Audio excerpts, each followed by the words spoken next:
The Global Perspectives, the podcast that delves into the complexities of our interconnected world.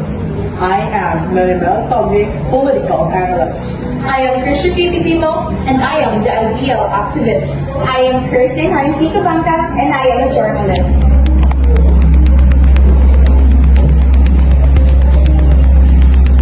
Today, we're tackling a topic that's both fascinating and frustrating: political globalization.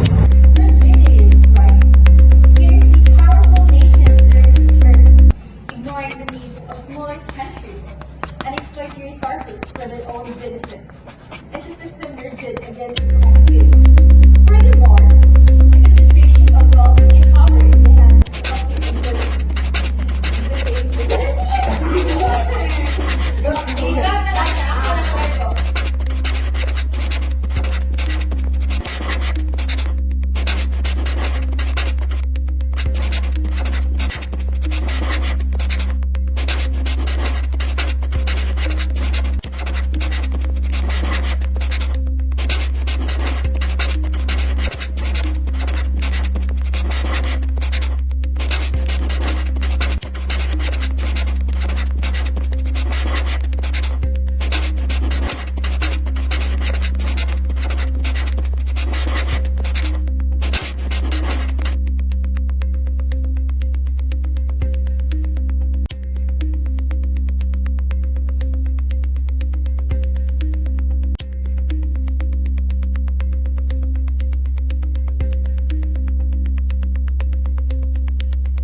Frustrating is right. We see powerful nations dictating terms, ignoring the needs of smaller countries, and exploiting resources for their own benefit. It's a system rigid against the common good. Furthermore, the concentration of wealth and power in the hands of a few exacerbates existing inequalities on a global scale. Look at the influence of the IMF and the World Bank, often exposing austerity measures on developing nations to stifle growth and deepen poverty. I think it's more nuanced than that, Kay. But there are certainly downsides. Globalization sponsored orientations on critical issues such as climate change, pandemic, and economic development. The right question would be whether it exists or how we manage it better. Institutions like World Bank have been criticized but have funded a crucial infrastructure project and development initiatives in many countries. Resiliency is a crucial point. Globalization isn't inherently good or bad. It's a tool, and like any other tool, it can be used for good or ill. The challenge lies in shaping the global political landscape to prioritize fairness, equity, and sustainability. However, the current system often influenced by the power dynamics within the United Nations Security Council and other international bodies, often prioritize short-term economic gains over long-term societal well-being. But who's going to shape it? It feels like the same powerful nations that benefit most from the status quo are calling the shots. They control international organizations, dictate trade agreements, and often ignore the voices of marginalized communities. This leads to a lack of representation and a feeling of powerlessness for many nations. The voting structures of the IMF, for example, disproportionately favors multi-nations. That's a valid concern. The power imbalance is undeniable. But look at the rise of international NGOs, the growing influence of social media in mobilizing the global movement, and the increasing pressure of the international corporations to act responsibly. These are all signs of shifting power dynamic. However, the effectiveness of these counter movements is often hampered by lack of funding and coordination. And even the best intentioned international organizations can be slow to adapt on changing circumstances. Precisely. Globalization isn't static. It's a constantly evolving process shaped by technological advancement, economic shift, and social movement. The rise of populism and nationalism, for example, presents a significant challenge to the traditional model of global governance. The rise of nationalism often also leads to protectionist trade policies with hindered economic growth and international cooperation, often undermining the work of the World Trade Organization or WTO. Nationalism is a huge obstacle. It fuels protectionist policies, undermines international cooperations, and often leads to xenophobia and discrimination. How do we overcome this rising tide of isolationism? It also fuels a dangerous sense of us versus them, hindering global collaborations and shared challenges. And it often leads to a rejection of international agreements and institutions like the Paris Agreement on climate change. It's not easy. We need to find ways to highlight the benefits of the international cooperation while addressing legitimate concerns about national sovereignty and cultural identity. Education plays a crucial role here, fostering global exchange and understanding. Furthermore, promoting intercultural dialogue and exchange can help break down the stereotypes and prejudices. We need to reform institutions like the World Bank and MIF to make them more representative and accountable. And fostering transparency and accountability within international institution is critical. We need mechanisms to ensure that the voices of smaller nations and marginalized communities are heard and their interests are represented. This requires reform of existing structure and the creation of new ones until they're more inclusive and democratic. This also includes addressing issues of corruption and lack of transparency within this institution and ensuring that their lending practices don't exacerbate existing inequalities. But reform takes time, and the problems are urgent. Climate change, for example, demands immediate action, and the current system, often hampered by disagreements with the UN Framework Convention on Climate Change, isn't delivering fast enough. So we need bolder, more radical solutions. The slow-paced change often leaves vulnerable populations disproportionately affected by climate change and other global crises. I agree that we need faster action, but radical solutions need to be realistic and sustainable. We can't simply dismantle the existing system and hope something better emerges. We need to work within the existing framework while pushing for meaningful reforms. A phased approach focusing on incremental improvements while building momentum and for enforcing international agreements. So the path forward requires a multifaceted approach.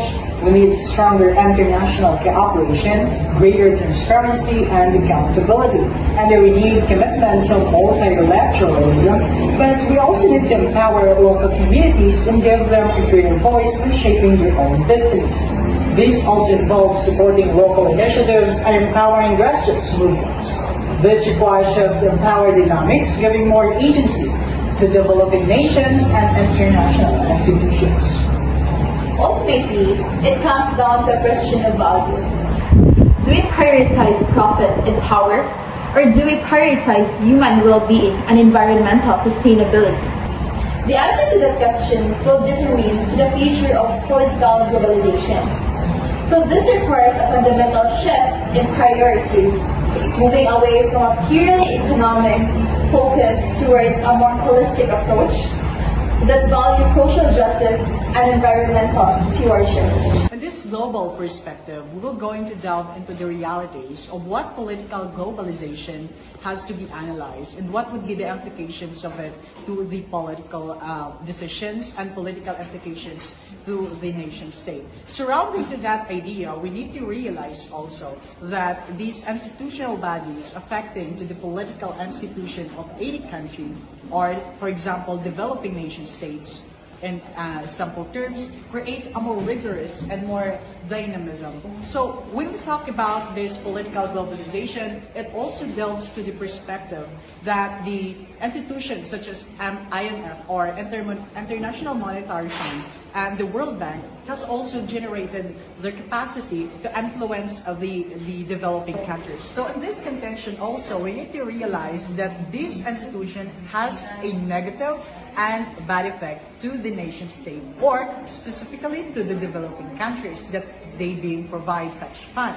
To realize that such potential, the implication that the World Bank has been criticized by such a lot of the political analysts that this been and this world subjective to said that this has to be regaining their popularity, did not have the convention towards what would be the means employed to such perspective or dialogue. So in this global perspective that we use to discuss such convention, whether we balance the convention of whether these institutional bodies influence politically to the nation states, rigorously, we considered such convention as a valid argument. However, we need also to consider that these international institutions such as IMF, World Bank, European Union, United Nations has a lot of advantages when in terms of globalization. So political globalization, as to mention, has had to have an effect to the nation state.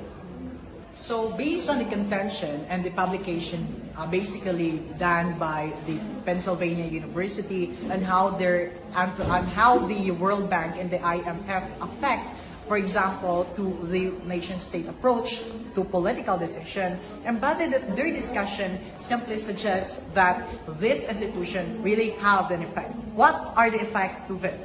To provide such valid argument, we need to look for the research done by the University of Pennsylvania and what was the reason behind why Donald Trump valid by his via executive order that they want that the United States not to be part of the WHO, because according to this discussion, it would influence the perspective to which the nation states actually work. For example, the transparency and accountability of the WTO has been remanded to such discussion that they want the WTO to be checked. Now, the WTO arguments to this part is not that the same to what was the argument done by the President Donald Trump. Donald Trump argued that the WTO has to be known to have discrepancies on the accountability and the transparency on how they manage such finances. So that's why in this global perspective discussion, we need to implement such dialogue that would contribute to a application to how this international institution can guarantee a transparency and accountability and how they promote a sustainability to the nation states approach. So based on the publication done by the Bretton Woods Project, what are the main criticisms of the World Bank and the International Monetary Fund? So first, an historical context, the democratic governance and the structural underrepresentation of the Global South, for undermining democratic ownership, bias, and inconsistent decision-making, weak ability to learn from past mistakes, and effective impunity for harms caused. For example, and the human rights violation also, the restricting the macroeconomic environment for human rights, causing major harms through level of development of project, lacking evidence for positive impacts while not measuring harmful impacts. So an environment, the growth-based model is unsustainable, and the continued fossil fuel investment focused on mega project. So, what was the historical context of the International Monetary Fund and the World Bank critics? Founded in 1944, the World Bank Group, or WBC, or Bank, and the International Monetary Fund, or IMF, are twin intergovernmental institutions that are influential in shaping structure of world's development and financial order, also known as Bretton Woods Institution. They were initially created with the intention to rebuilding the international economic following the World War II. The key decision leading to the establishment of both institutions were largely stressed by the US and to lesser extent the UK. And during the post-war period, the Bretton Woods institution were significantly influenced by the U.S. geopolitical strength. Their mandates, focus, and programs have evolved greatly over time, as seen, for example, by the shift of bilateral rule and desires of fixed exchange rate regime created by Bretton Woods system through their active promotion of a fluctuating exchange rate after its collapse in 1973. So, their functions are detailed in the World Bank and the IMF, respective articles on agreement. What was the Bretton Woods institution? So, while the establishment of the bank and fund was presented as a political effort to rebuild the world economic and the aftermath of the World War II, some interpretation also viewed as an effort to defend and expand reach of Western capitalism is a face of potential challenge from the Soviet Union, and to promote U.S. interests in particular under the President Robert McNamara in 1968 to 1981. So the World Bank mission began to shift as it developed focus on income inequality and poverty for the first time. So to discuss also further the democratic governance is that being criticized as structural underrepresentation of the global South. One of the central criticisms of the World Bank and the IMF relates to political power imbalances and their governance structure, where as a result in voting shares being based principally on the size openness of countries' economics. Poorest countries, often those receiving loans from the Bretton Woods institution, are structurally underrepresented in making decision process. So despite in 2016 voting reforms that fund which shifted voting power somewhat to particular advantage of China, and distribution of power remains severely imbalanced in favor to the US and European countries and Japan in particular. So importantly, the US still has veto power over the array of major decisions, and it is actually in Observer 1/3 2018.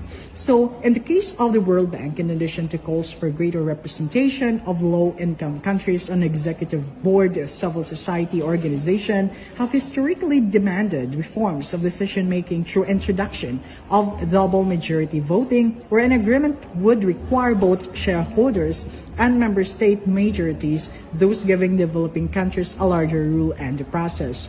So, to undermining democratic ownership, the issue in political power imbalance is exacerbated by another long-standing critic of World Bank.